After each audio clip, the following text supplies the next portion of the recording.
Tapos lang po ang Million People March sa Luneta. Sa EDSA naman po ang susunod na pagkilos kontra pork barrel sa September 11. At kaugnay po ng balitang yan, makakausap natin live dito sa studio si Tomas Leonor. Isa po siya sa mga organizers ng EDSA Tayo. Good morning po sa inyo, Mr. Leonor. Good morning, Ms. Connie. Opo, kamusta ho yung mga paghahanda natin na ikinakasa dito sa EDSA Tayo? Underway na siya at puspusan na yung aming preparasyon para sa prayer vigil. Prayer vigil po ito, no? Opo. From what time to what time? Kasi marami ho ang natatakot dahil naman sa maaaring idulot nitong traffic dahil nga ho sa EDSA Tayo, di ba? Bali, magsisimula po ng alas 6 ng umaga at tatapusin po at matatapos ng alas 5 ng hapon. Doon naman po sa issue ng traffic at inconvenience, nakikipag-ugnayan na po kami sa PNP at sa MMDA. May katanungan po si Ivan. Sir Leonor, magandang umaga po. Tama ho bang sabihin na ito ay part 2 ng Million People March?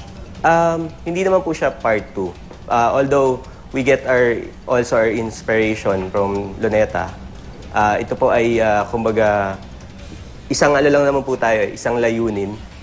So natatakot lang po yung grupo na baka makalimutan na ng tao at tingnan lang nila yung pork barrel bilang isang maliit na issue.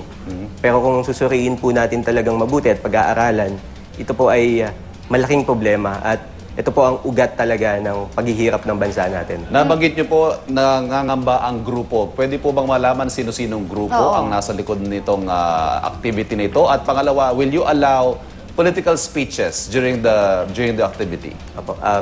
Bali, ang EDSA Tayo ay nagsimula po sa aming magkakaibigan.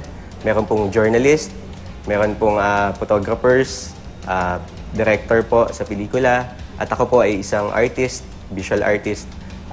Nagsimula po ito bilang pag-uusap lang ng mga magkakaibigan sa Facebook.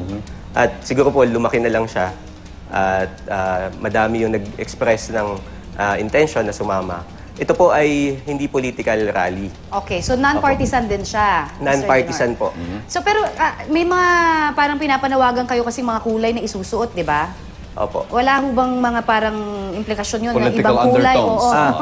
ng mga politiko?